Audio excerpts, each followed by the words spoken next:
Olá, amigos! Sejam todos bem-vindos ao canal Horizonte Espiritual. Hoje vamos dar sequência, então, ao estudo do livro Seara dos Médios, começando pelo capítulo 1. Num século de Espiritismo, o título do capítulo 1. Num século inteiro de atividades, temos visto a ciência procurando apaixonadamente as realidades do espírito. E aqui é interessante porque Allan Kardec, o codificador da doutrina espírita, no livro A Gênese, um dos 5 livros, da codificação da doutrina, ele nos diz assim, então: o espiritismo e a ciência se completam, olha que interessante, se completam reciprocamente. A ciência sem o espiritismo acha-se na impossibilidade de explicar certos fenômenos só pelas leis da matéria. Ao espiritismo, por sua vez, sem a ciência, faltariam apoio e comprovação. Então, essa ideia, essa observação de Allan Kardec é muito pertinente e muito interessante, porque realmente a ciência, e nós vamos ver aqui neste capítulo 1 do livro Seara dos Médios, por tempos vem estudando os fenômenos mediúnicos. Então Kardec traz essa observação no livro A Gênese, que a ciência e o espiritismo, eles devem se complementar, um necessita do outro. A ciência necessita da explicação do espiritismo para a definição de determinados fenômenos, para explicar esses determinados fenômenos, e também o espiritismo precisa da ciência como comprovação. Então, elas se completam na observação de Allan Kardec. Continuando aqui no nosso texto. Provas indiscutíveis não lhe foram questionadas. E tantas foram elas, tantas foram essas provas, que Charles Richer, conseguiu articular com êxito as bases clássicas da metapsíquica, usando recursos tão demonstrativos e tão convincentes quanto aqueles empregados na exposição de qualquer problema de patologia ou de botânica, ou seja, em qualquer outro ramo de estudo da ciência. Sábios distintos, entre os quais Wallace, Züner, Crookes, Lombroso, Myers e Lodge, desculpa a pronúncia se eu errei alguma pronúncia aí, então esses sábios, mobilizando médiuns notáveis, efetuaram experiências de valor inconteste. Então aqui nós vamos dar uma paradinha para entender esse parágrafo.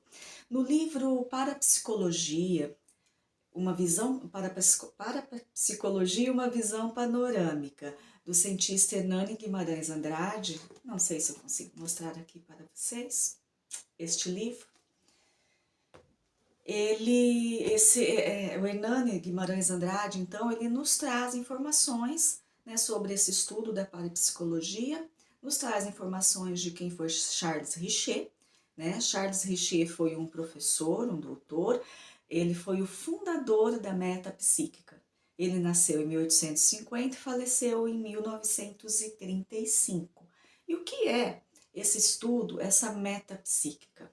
Charles Richer, ele desempenhou um papel fundamental estudando esse processo, desvendando esse processo dos fenômenos anímicos, ou seja, dos fenômenos psíquicos.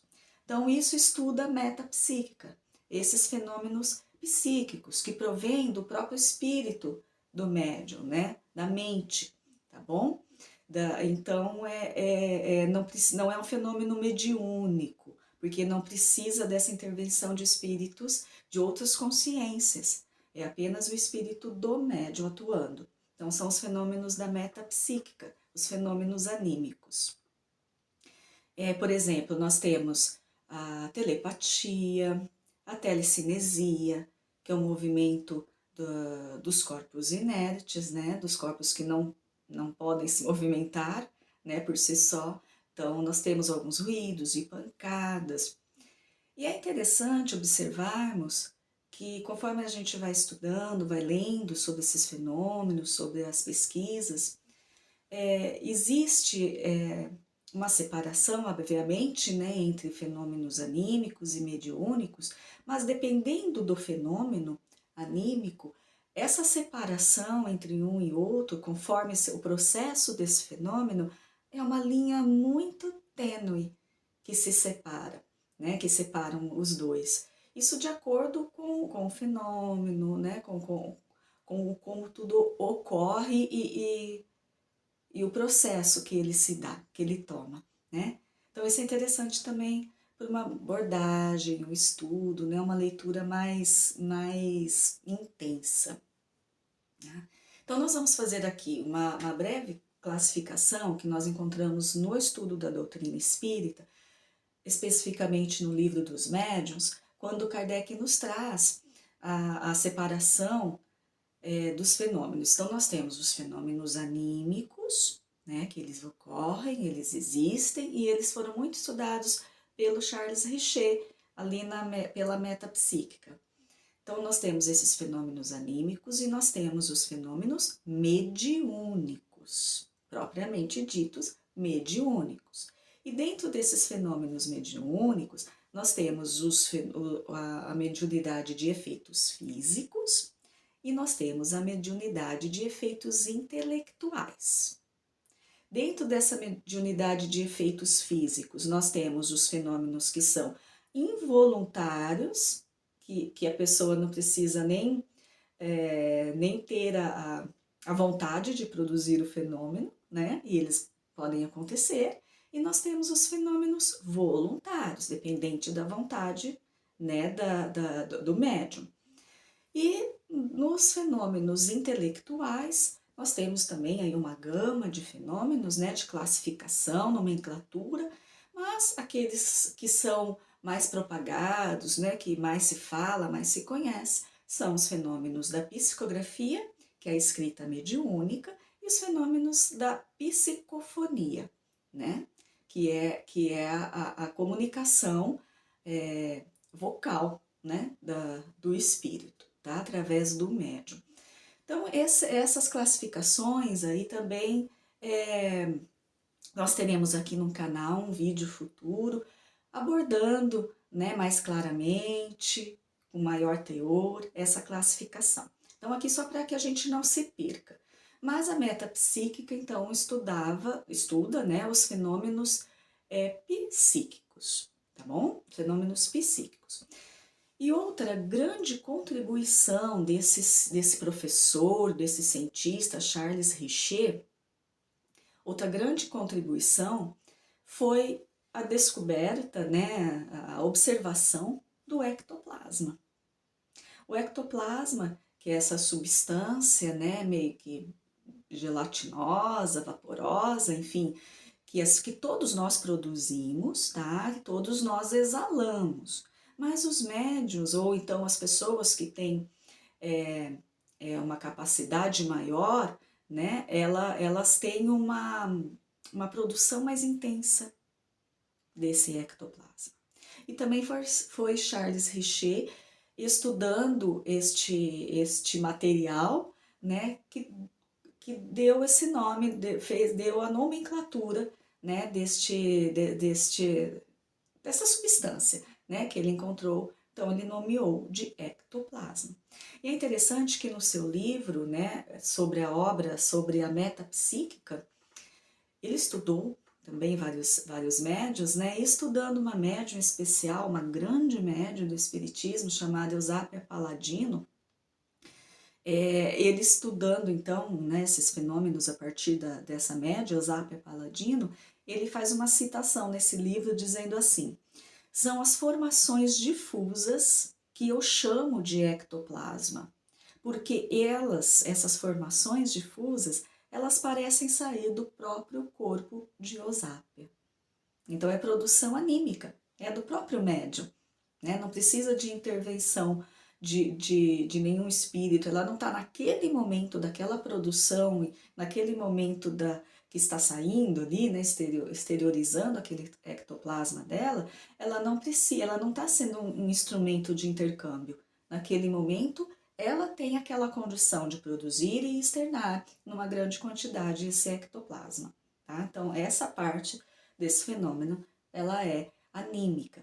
Então, é isso que a metapsíquica de Charles Richer estudou muito, tá bom? Então, vamos continuar aqui. Entretanto, diz Emmanuel, se nos 20 lustros, e o que é lustros? Né? Lustros, eu tenho que pesquisar tudo aqui para trazer para vocês, e é muito bom isso, porque eu vou aprendendo também muito mais, né? Então, lustros vem do latim, da palavra latim lustros, vem da palavra latim lustro. E o lustro significa, compreende, um período de 5 anos. Tá? Então, Emmanuel diz que nos 20 lustros passados, ou seja, 20 vezes 5, ele está falando de 100 anos, ele está falando do centenário. Tá?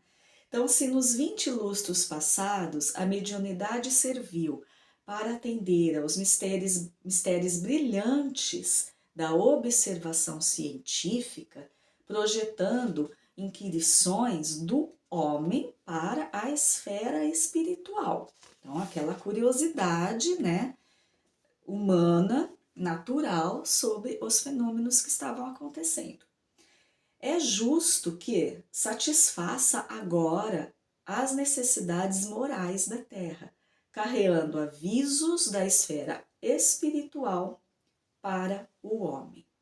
Nós já vamos comentar sobre este parágrafo, vamos seguir mais adiante para poder fazer o comentário. Se o primeiro século da doutrina espírita viu realizações admiráveis, desde os cálculos profundos da física nuclear aos rudimentos da astronáutica, surpreendeu igualmente calamidades terríveis, quais sejam as guerras de conquista e rapinagem, nas quais os campos de prisioneiros foram teatro para os mais hediondos espetáculos da barbárie e da degradação em nome do direito. Haja vista aí as duas grandes guerras, né, e as guerras civis, enfim.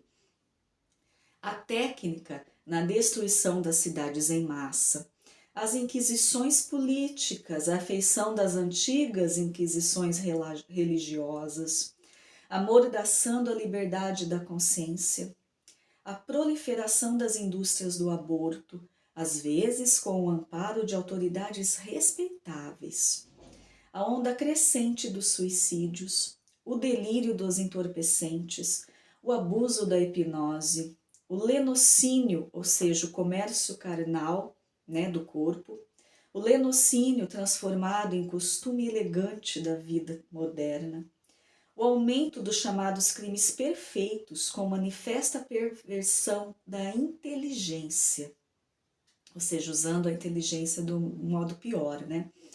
E a percentagem assustadora das moléstias mentais com alicerces na obsessão. Nossa, Emmanuel trouxe um quadro desse centenário esse centenário, quando ele diz,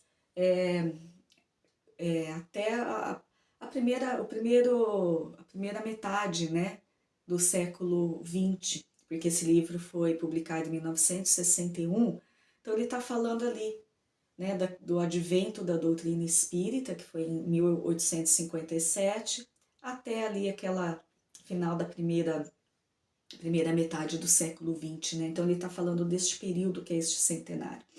Então ele trouxe aqui para nós tantas realidades, né, de tudo, tantas coisas que aconteceram. Então teve muitas descobertas, inovações interessantes e importantes, mas também tanta degradação, não é? Tanta luta, guerras, perseguições, injustiças, tudo isso veio a lume, né, neste grande século de que ele está falando para nós. Continuando, desse modo, não nos basta apenas um espiritismo científico, que despenda, né, que gaste indefinida cota de tempo, averiguando a sobrevivência do ser além do sepulcro. Apesar da elevação do propósito dos pesquisadores, né, eminentes que tateiam aí nos domínios da alma, não podemos esquecer a edificação do sentimento. Então aqui a gente dá uma paradinha. O que Emmanuel trouxe aqui para nós? Grandes informações. Então primeiro ele falou que naquele tempo inicial do advento da doutrina espírita, até antes um pouquinho, e isso começou lá em Hydesville, com a ocorrência, né, com o que aconteceu, os fenômenos lá com as irmãs Fox, Hydesville em Nova York, ali nas mediações, né, nos arredores ali da cidade de Nova York. Isso em 1848, março de 1848. Então aconteceram ali fenômenos que ficaram conhecidos mundialmente, né, tiveram uma vasta informação, né, esses fenômenos foram conhecidos. Tanto que, posteriormente, as irmãs Fox, elas foram levadas para a Europa, como são as médiuns, e foram ali muito estudadas. E todos esses cientistas que nós falamos ali no início do capítulo, Crookes, Lombroso, todos eles estudaram muito, inclusive o Richer, obviamente, né? Estudaram muito os médiuns, muito. Então, os médiuns, eles passaram naquele século todo, naquela transformação toda, eles passaram apuros em muitos momentos, porque eles foram muito testados, estudados, analisados, até de forma às vezes vexatória, né? Inquiridos, enfim. Então, foi um momento de muita busca, de muita pesquisa, de muito querer entender, né? Então, muito questionamento em relação à espiritualidade. É isso que Emmanuel nos trouxe aqui. Então, foi um momento de um espiritismo científico muito intenso, mas necessário. Inclusive, nós temos aqui no canal, eu vou deixar aqui em algum lugar, vai aparecer aqui para vocês, um vídeo também que eu já fiz sobre as irmãs Fox, contando todo o processo, tudo o que aconteceu, muito interessante também, aconselho então vocês a assistirem este vídeo, né? Também temos um vídeo também importante, que eu acho que é importante quem não assistiu, assistir ainda, sobre o advento da doutrina espírita, né? Os fenômenos das mesas girantes, como tudo foi acontecendo. Por quê? Porque vem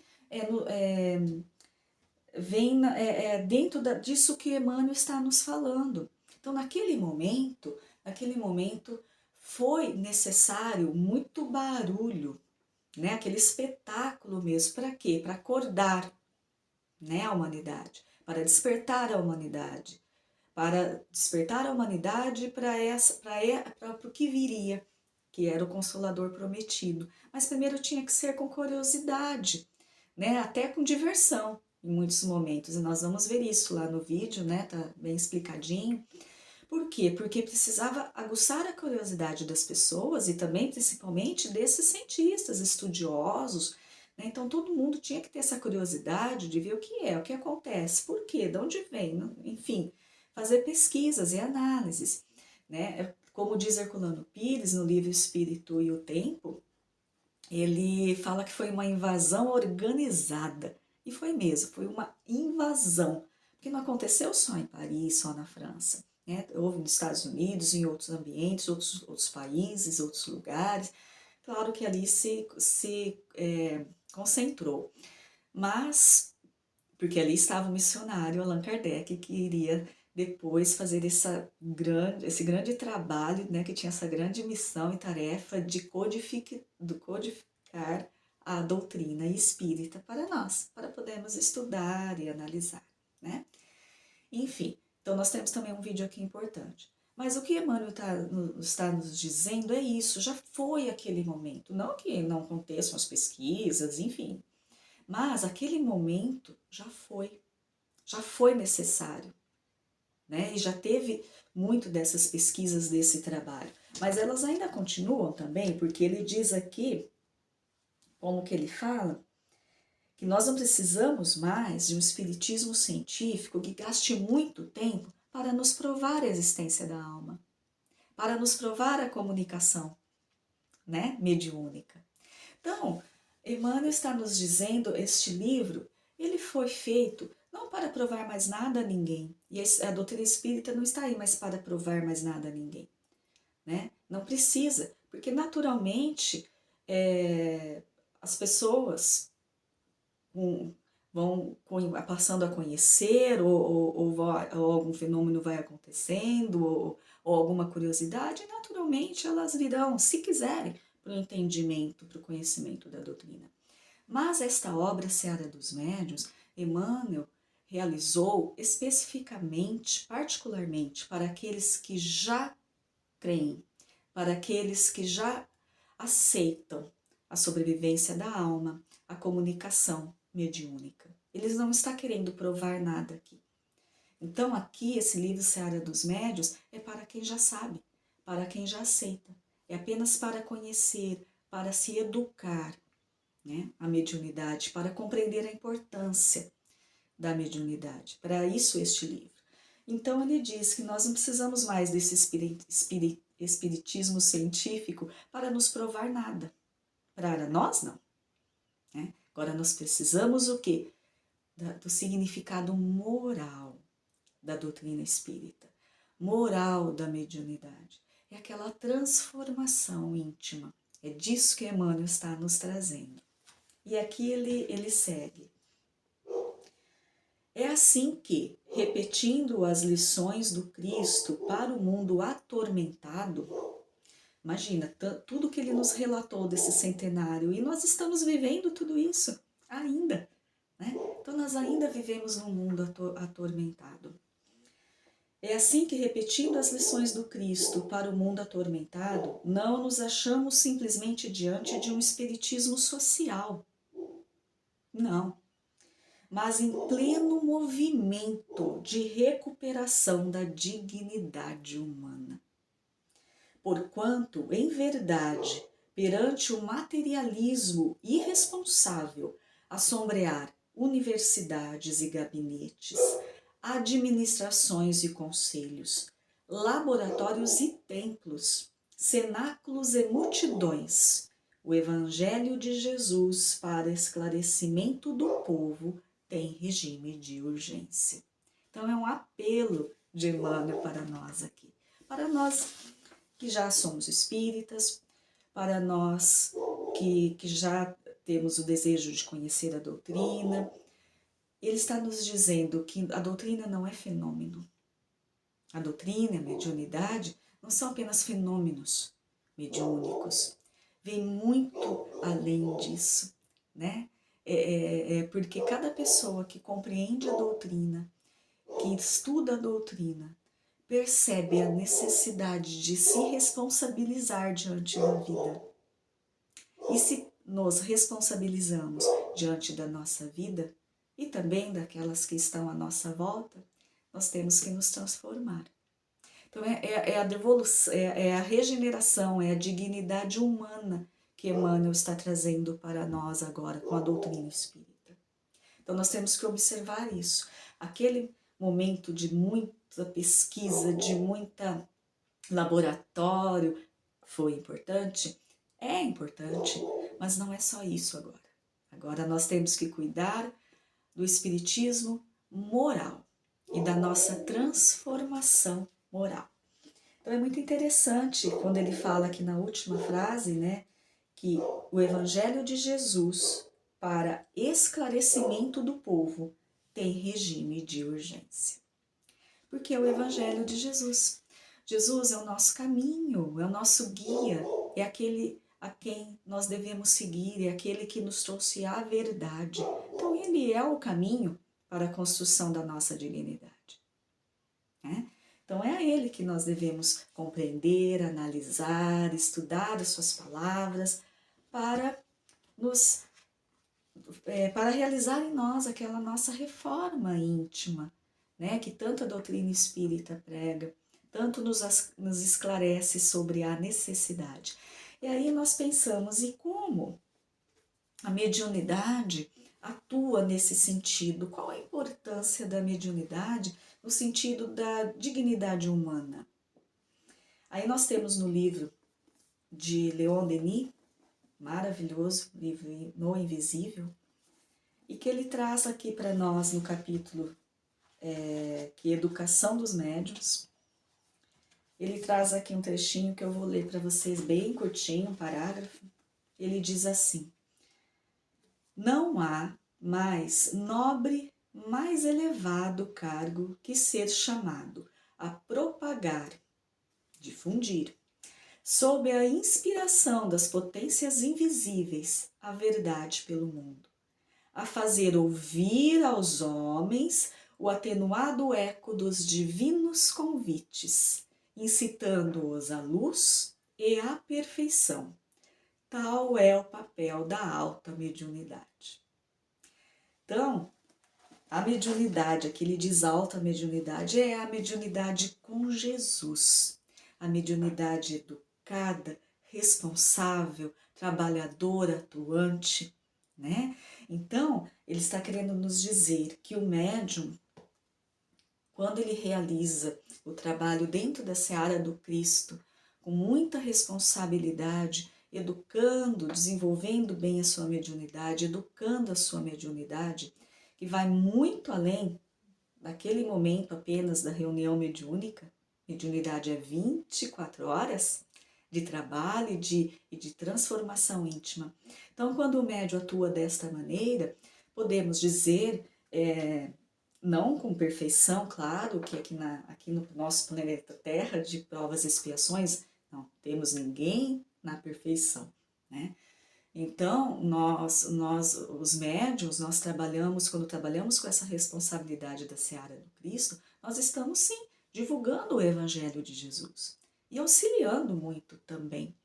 Mas o primeiro trabalho, a primeira tarefa do médium, a primeira necessidade de um médium é evangelizar-se a si mesmo.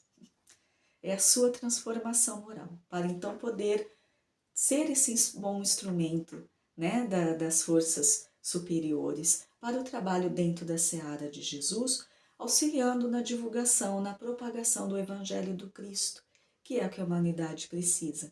Mas primeiro precisa estar em nós, no nosso íntimo, no nosso coração, nas nossas atitudes, né, nos nossos pensamentos e sentimentos. Então, meus amigos, era isso o estudo de hoje. Este livro, Seara dos Médiuns, é maravilhoso e cada capítulo vai nos trazer informações, nos fazer refletir muito sobre a mediunidade, o papel do médium, o que é a mediunidade, o papel dessa doutrina consoladora, né, que é a doutrina espírita, para nós, para a humanidade. Então, eu vou deixar aqui para vocês na descrição do vídeo todos esses livros que foram utilizados, né, o capítulo, para que se vocês quiserem aprofundar o conhecimento, né, tiverem a curiosidade de ler alguma coisa, vai estar então aqui descrito para vocês. Então vou deixar os cards também dos vídeos sugeridos, né, para que a gente possa continuar aí o nosso trabalho nesse estudo desse livro maravilhoso que é a Seara dos Médiuns. Eu agradeço muito a companhia de todos vocês. Fiquem todos na paz de Jesus e até o nosso próximo encontro. Até lá!